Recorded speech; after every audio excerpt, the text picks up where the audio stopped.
Hi, everyone. My name is Bridget Richardson. I'm the Assistant Director of Ecumenical and Pastoral Initiatives at the Nestle Center for Faith and Culture at University of St. Thomas in Houston.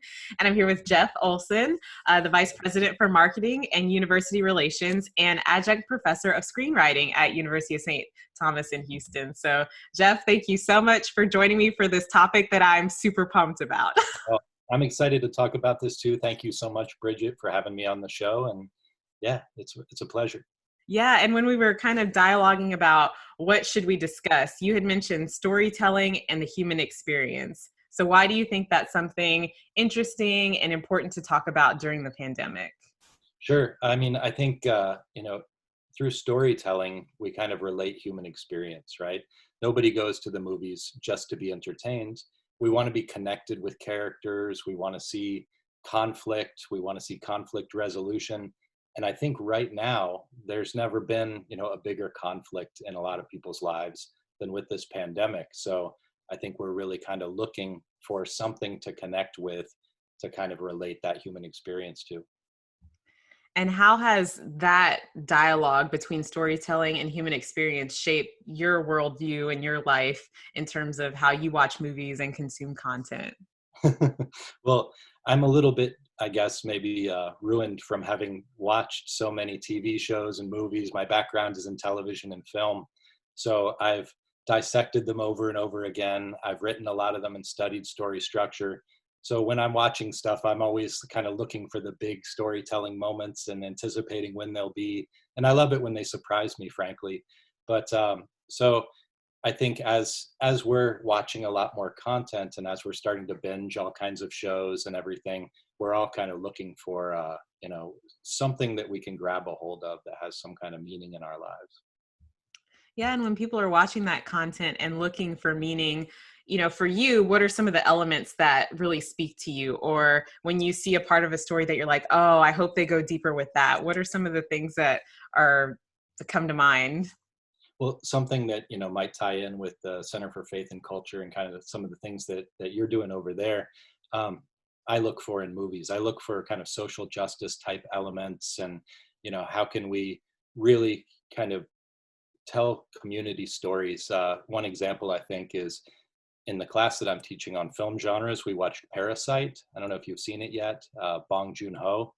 It was Best Picture in the Academy Awards, and it's the first time a foreign movie has ever won Best Picture.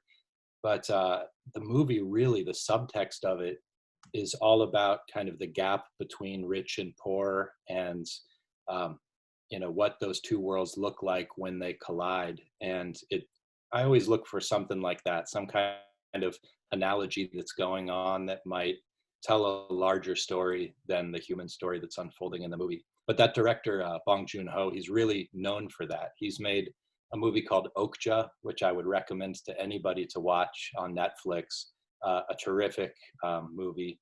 And that one's kind of about, I guess, maybe, the same sorts of things, some social justice issues around access to food and stuff like that. But he also made Snowpiercer, which has some of these elements as well. But I think the pandemic has really given us a chance to discover some new stuff too.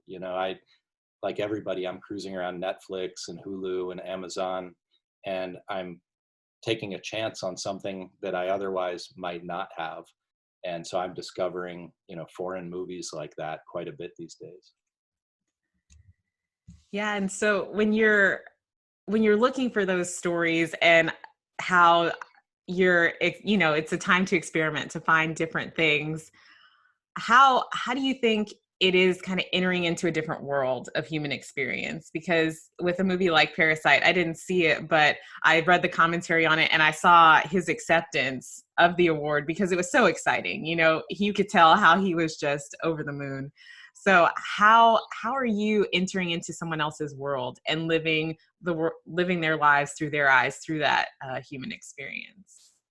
Well, I think right now, since everybody is at home kind of watching the same content, in some ways we're more connected than we've ever been because I'm watching the same movies that somebody in South Korea, where Parasite came from, is watching, and the same movie that somebody's watching, on the other side of the globe. So I think what we're discovering we're learning more about is that our own human experience is much more shared than we thought previously, and that a movie that is made in South Korea has absolutely the same kind of human emotional interactions that you would see in a movie that we make here.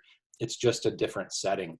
And they always say that's what makes a good movie, is a familiar kind of emotional connection to the characters, but a setting that's totally different than anything you've ever seen. So a movie like Parasite or any of those others that I mentioned, I think that provides both of those things to everybody, no matter where you're from. And so if there were a movie about the pandemic, our setting is inside our house, right? How is this an exercise in storytelling of our human experience of what's going on? Sure. Yeah, I've thought about that because, I'm not sure whether it's art imitating life or the other way around, but a movie has a certain structure, and we like to go into it and meet the characters, have an unusual setting, but characters that we really feel some kind of empathy for. And movies establish a sense of balance, and then they throw that sense of balance off totally. They call that the inciting incident. It usually happens in the first 10 minutes. And then the character will try to find a way to restore balance in their lives, because every great movie is about a conflict changing someone's life. So when you look at the pandemic, if it were a movie, I think the thing that's kind of disconcerting to everybody is that if it were a movie at this point, there would already be a vaccine that we knew about that was almost developed, and maybe it doesn't get quite developed, but then somebody else saves it, and there's a resolution that comes. But if the pandemic were a movie, I think it would be like a 4-hour movie at least, because there's going to be a few twists and turns, and it's not really operating on the timeline of resolution that we're used to. When a hurricane comes in, we know that there's going to be an end to that, and that then there will be a period where we have a lot of work to do to kind of regroup. But with the pandemic, it's tough because we're not sure where we see the end of it. And so, yeah, I think if it were going to be a movie, maybe it would be more of a mini series than a movie. It's so true. I mean, there's just so many different elements to it, right? Yeah, there really are. And I'm so interested in, when you're teaching these classes to students and, even people like me, when you're sharing the deeper understanding of watching movies and television, how do you help people see that, you and I were talking about true crime earlier. Yeah. This true crime is an experience that actually happened in someone's life. It's not fiction, if I'm not mistaken. I know some are fiction and some are and some are real. If you talk to the writers of those shows, Right. I think they kind of blur the lines sometimes, but yeah, it's always based on some kind of true element. Well, even with that, with blurring the lines of it, things get really strange. And when you're trying to take something from a movie, or maybe you see something that, oh, that speaks to me. I need to change something about myself and in my life because that speaks to me. Or if you're witnessing something that's, violent or something that's really disturbing, that affects you in your real life. So how do you both take that into your own human experience, but then realize, okay, this is a movie. They're putting this together. There is that arc in the storytelling. Yeah, that's a great question. I think most movies, the real meaning that we can take out of them comes towards the end, because the characters in these movies, they face a conflict. And usually when there's a conflict and they want to restore balance in their life, they pick, what they call in the movies an object of desire. If only I can achieve this, then balance will be restored to the universe and everything will be okay. But in most movies, that object of desire usually doesn't prove to be what truly helps them overcome the conflict. There always comes that moment towards the end of the movie where there's lots of different names for the moment, but it's kind of the crisis choice that a character has to make. And it usually flies in the face of what they thought they needed to do with their life. And they gain some kind of insight from the experience that they've had. I think that speaks to a lot of people in those moments, because we often don't anticipate what we're going to learn out of conflict from life. And I think that's probably true during this pandemic as well. We're going to discover new things about ourselves. We're going to really probably start to appreciate family, if we don't drive each other crazy while we're all trapped at home. But we'll gain a new appreciation for for how we live our lives and how we work from home or work in the office. And when we do go into the office, I bet we'll really make the human interactions matter more than they did before, you know? So I'm not sure what we'll learn out of the pandemic, but I think when watching movies, that's the part that's relatable is we all like to come out of something changed by the conflict that we went through and a better person for it. So maybe I see some parallels there, you know, coming out of this.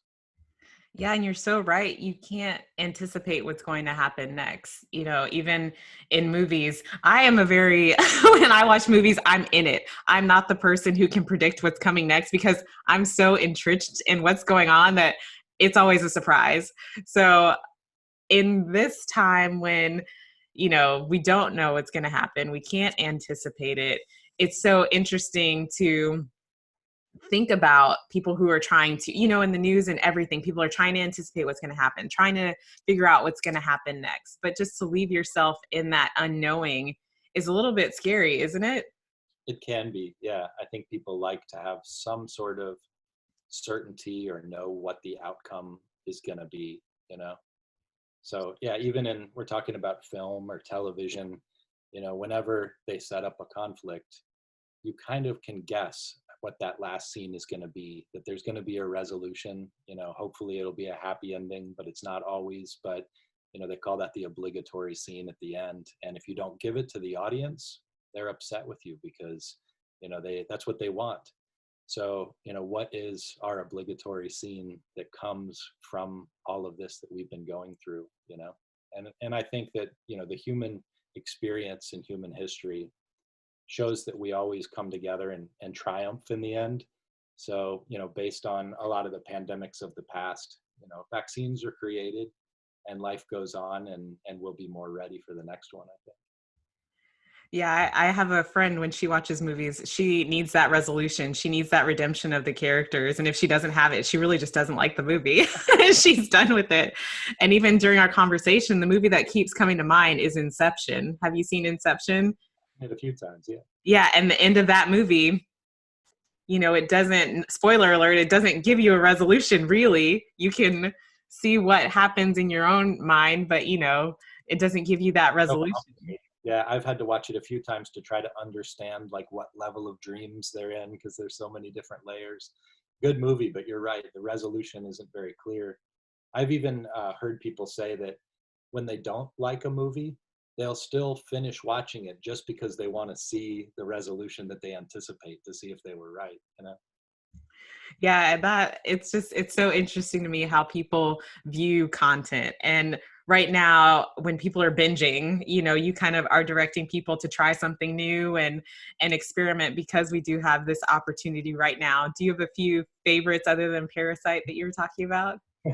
Yeah, well, like I said, all of the movies of, I think his name is Bong Joon-ho, the director, Snowpiercer and Okja, OKJA. Those are both great movies.